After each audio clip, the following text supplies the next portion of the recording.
نحمدہ ونصلی علی رسولہ الکریم اما بعد بسم اللہ الرحمن الرحیم اللہم صلی علی محمد وعلی آل محمد وبارک وسلم رب اشرح لی صدری ویسر لی امری واحلل عقدۃ من لسانی یفقہوا قولی واجعل لی وزیرا من اہلی آمین یا رب العالمین۔ ناظرین کرام السلام علیکم ورحمۃ اللہ وبرکاتہ۔ گزشتہ چند دنوں پہلے آپ کے علم میں ہے کہ پاکستان کے دونوں ایوانوں سے یعنی قومی اسمبلی سے اور پھر سینٹ سے ایک ایکٹ پاس کیا گیا ہے جس کو اردو میں تو گھریلو تشدد، تدارک اور تحفظ ایکٹ 2021 کہا گیا ہے، انگریزی میں اس کو ڈومیسٹک وائلنس پروٹیکشن ایکٹ 2021 کہا گیا، اور جو کچھ تفصیلات ہیں وہ اب سامنے آ چکی ہیں۔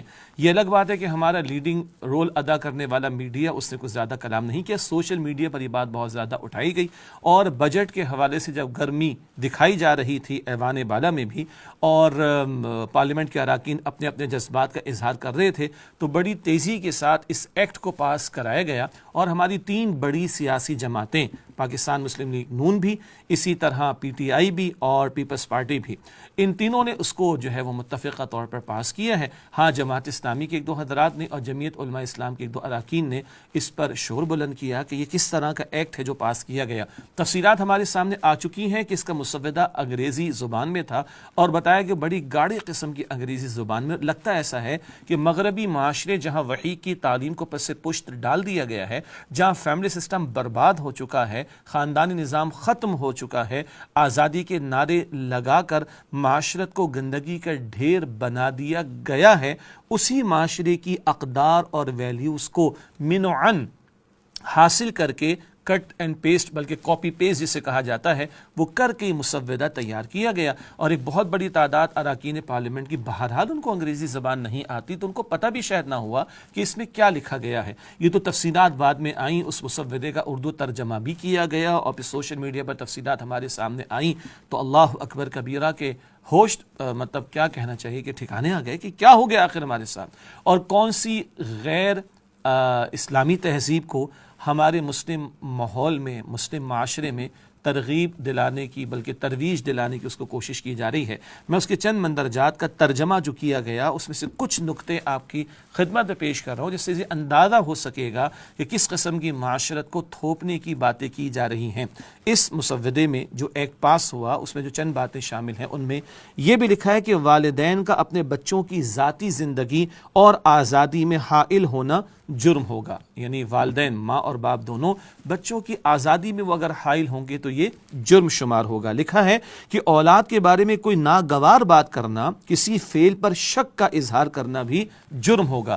اولاد کی کسی غلطی پر یا ان کی نافرمانی پر کوئی یا ناگوار بات پر کچھ اظہار کرنا، کچھ اس پر کامنٹس پاس کرنا، یہ بھی جرم ہوگا۔ لکھا ہے کہ اولاد یا بیوی کے موبائل اور لیپ ٹاپ کی جانچ پڑتال کرنا جرم شمار کیا جائے گا۔ اللہ اکبر کبیرہ، یعنی باپ نگاہ رکھنے کی کوشش کرے اور اولاد کو صحیح رخ پر لے جانے کی کوشش کرے، اس کی اخلاقی حدود میں اس کو رکھنے کی کوشش کرے، یا شوہر بیوی کے تعلق سے کوئی ذمہ دارانہ رویہ اختیار کرنے کی کوشش کرے، تو اس کو بھی کہا جا رہا ہے کہ یہ جانچ پڑتال کرنا جو ہے یہ جرم شمار کیا جائے گا۔ لکھا ہے کہ اولاد یا بیوی کے کسی دوست کو گھر میں آنے سے روکنا بھی جرم ہوگا۔ اب اولاد میں بیٹا بھی ہوگا، بیٹی بھی ہوگی، دوست ہر طرح کے ہو سکتے ہیں، کوئی بھی ہو، اولاد یا بیوی کے کسی دوست کو گھر میں آنے سے روکنا بھی جرم ہوگا۔ لکھا ہے کہ ایک اصطلاح یعنی ایک ٹرمینالوجی معاشی تشدد، اکنامک وائلنس کی بھی استعمال کی گئی ہے، یعنی کسی بھی قسم کے اختلاف، نافرمانی، کسی بھی وجہ سے بچے کا جیب خرچ کم کرنا یا بند کرنا، اس کو جرم شمار کیا جائے گا، اس کی سزا ملے گی۔ یعنی باپ یہ دیکھ رہا ہے کہ میرا بیٹا فضول خرچی کر رہا ہے اور باپ اس کی پاکٹ منی کو ذرا روکتا ہے، کم کرتا ہے، تو یہ بھی جرم شمار کیا جائے گا۔ انا للہ و انا الیہ راجعون۔ آگے لکھا ہے کہ جذباتی یا نفسیاتی اور زبانی طور پر ہراسمنٹ کرنا، اس کی بھی اصطلاحات متعارف کرائی گئی ہیں، یعنی کسی بھی بات کو ہراسمنٹ قرار دیا جا سکتا ہے، کہیں جذبات کا اظہار کر دیا گیا یا کوئی زبان استعمال کی گئی کسی کی روک ٹوک کے اعتبار سے، تو اس کو بھی ہراسمنٹ جو ہے وہ شمار کیا جائے گا، یہ بھی جرم قرار دیا گیا ہے۔ آگے لکھا ہے، ذرا عجیب بات محسوس ہوگی آپ کو، خاوند کا دوسری شادی کا ذکر کرنا یا خواہش کا اظہار کرنا جرم ہوگا، اسے گھریلو تشدد قرار دیا گیا ہے۔ شادی کرنا دوسری تو بات کی بات ہے، اس کی خواہش کا اظہار کرنا یہ بھی گھریلو تشدد قرار دیا جائے گا۔ طلاق کی بات کرنا بھی جرم اور سزا ہوگی. طلاق دینا انتہائی ناپسندیدہ عمل ہے، لیکن بہرحال کبھی پوائنٹ آف نو ریٹرن کا معاملہ اگر بنتا ہے تو اس کی گنجائش شریعت نے دی ہے، انتہائی ناگوار ضرور ہے. یہاں اگلی بات ہے کہ طلاق کی بات کرنا بھی جرم ہے اور اس کی سزا ہوگی. اس طرح کوئی غصے والی بات اونچی آواز میں بولنا، کوئی بھی ایسا جملہ جو کہ جذباتی، نفسیاتی یا زبانی اذیت کا باعث بنے، وہ جرم شمار کیا جائے گا. اللہ اکبر کبیرہ. ایسا کوئی جملہ جو جذباتی، نفسیاتی، زبانی طور پر اذیت کا باعث بنے، وہ جرم تصور کیا جائے گا. آج ہمارے میڈیا کے سیٹلائٹ چینلز کے پروگرامز کی بات کر رہا ہوں. ہمارے سیاستدانوں کی زبان اللہ اکبر کبیرہ، یعنی شرفاء کے گھرانوں میں ماں باپ اپنی اولاد کے ساتھ بیٹھ کر وہ زبان نہیں سن سکتے. میرا تو یقین ہو سکتا ہے آپ اس سے اتفاق اور یقین اتفاق کرتے ہوں گے. آج گلاس بھی دے مارے جاتے ہیں، گریبان پہ ہاتھ بھی ڈال دیا جاتا ہے، تھپڑ بھی رسید کر دیا جاتا ہے، اور اپنے مخالف کو گالیاں بھی دی جاتی ہیں. یعنی ان ساری قسم کی اذیتوں کے لیے کوئی بل نہیں آئے گا، کوئی ایکٹ نہیں آئے گا. گھر کے اندر جہاں ماں باپ کی ذمہ داری اولاد کے تعلق سے، شوہر کی ذمہ داری بیوی کے تعلق سے ہے، اس پر کچھ کلام ہو تو جناب وہ جرم شمار کیا جائے گا. لکھا ہے اگر باپ نے مندرجہ بالا جرائم میں سے کوئی ایک بھی سرزد کیا تو بطور سزا وہ گھر نہیں جا سکتا. اللہ اکبر کبیرہ. گالیاں دینے والے دندناتے معاشرے میں پھر سکتے ہیں. سیاستدان جو 22 کروڑ کے سامنے بیٹھ کر ٹی وی پہ گالیاں دیں گے، مگر ایک باپ جس نے کوئی کوشش کی اپنی اولاد کی اصلاح کی، اس کو جرم شمار کیا جائے گا. اسے اولاد سے محفوظ فاصلے پر رہنا ہوگا. ایک تو سوشل ڈسٹینسنگ آج کل چل رہی ہے کووڈ کی وجہ سے، 19 کی وجہ سے، اور ایک وہ ہے جناب اس کو محفوظ فاصلے پر رہنا ہوگا. جی پی ایس کڑا پہننا ہوگا. وہ سیٹلائٹ کے تھرو غالباً اس کی جانچ پڑتال کی جائے گی، نگرانی کی جائے گی. کسی شیلٹر ہوم جا کر رہنے کا حکم دیا جا سکتا ہے، جبکہ یہ قابل دخل اندازی پولیس جرم ہے، لہذا مقدمے کا سامنا کرنا ہوگا اور سزا بھی یا تھانے میں سزا کاٹنی ہوگی. انا للہ و انا الیہ راجعون. آگے سے یہ بھی تقاضا کیا گیا ہے کہ اس سزا کے دوران بھی کفالت کی ذمہ داری باپ پر ہوگی. جو کڑا پہن کر بیچارہ سزا بھگت رہا ہوگا یا کسی تھانے کے اندر ہوگا، وہ کہاں سے کما کر دے گا؟ یہ شاید ہمارے یہ بل، یہ ایکٹ پاس کرنے والے بھول گئے میرے خیال سے بیان کرنا اس بات کو. آگے لکھا ہے کہ کم سے کم 6 ماہ جبکہ 3 سال تک سزا سنائی جا سکتی ہے. 1 لاکھ تک جرمانہ بھی ہوگا. اگر جرمانہ نہ دیا تو مزید 3 سال قید اس کو بھگتنا پڑے گی. آگے لکھا ہے اس میں ساتھ دینے والے کو بھی برابر کی قید ہوگی، یعنی ماں اور باپ دونوں مجرم بنیں گے. باپ اگر کوشش کر رہا اولاد کی اصلاح کی اور ماں نے ساتھ دیا تو ماں باپ دونوں مجرم قرار پائیں گے اور سزا بھگتیں گے. انا للہ و انا الیہ راجعون. یہ کچھ باتیں ہیں، ساری باتوں کا ترجمہ کرنے میں وقت لگ جائے گا. یہ تو بس اشارتاً آپ کے سامنے کچھ بات ترجمانی کے طور پر رکھی گئی. جہاں تک ہمارے معاشرے میں زیادتیوں کا تعلق ہے، ہم ان کی نفی کرتے، زیادتی نہیں ہونی چاہیے، اس کا تدارک کیا جائے، یہ ایک الگ بحث ہے. مگر من و عن وہ جو دجالی تہذیب کا ایجنڈا چلا آ رہا ہے، اور ماضی میں ہر 5 سال پر کانفرنسز ہوتی رہیں. بانی تنظیم اسلامی محترم ڈاکٹر اسرار احمد صاحب رحمۃ اللہ علیہ ان کا تذکرہ فرمایا کرتے تھے. کبھی کائرو میں 94 95 میں کانفرنس ہوئی. ورلڈ ایجنڈا ہے عورت کی لبریشن اور آزادی کا، ویمن امپاورمنٹ کا بڑا خوبصورت ایک نعرہ ہے، اور عورت اور جینڈر ایکویلٹی کی بات، مرد اور عورت کو بالکل برابر قرار دیا جائے، اور عورت کے جذبات اور احساسات کا لحاظ رکھا جائے، اس کو بالکل ایکول قرار دیا جائے مرد کے. انا للہ و انا الیہ راجعون. بڑی بے وقوفی کی بات ہے اگر اس بات کو تسلیم کر لیا جائے کہ مرد اور عورت بالکل برابر ہیں. اسی کی کوئی وضاحت کی ضرورت نہیں. کتنی بے وقوفی کی بات ہے کہ مرد اور عورت کو بالکل برابر قرار دیا جائے. وہ ایجنڈا اس دجالی تہذیب کا چلتا چلا آ رہا ہے. کبھی بیجنگ کانفرنس ہوئی 2000 میں، پھر 2005 میں کانفرنس ہوئی، پھر 2010، پھر 2015.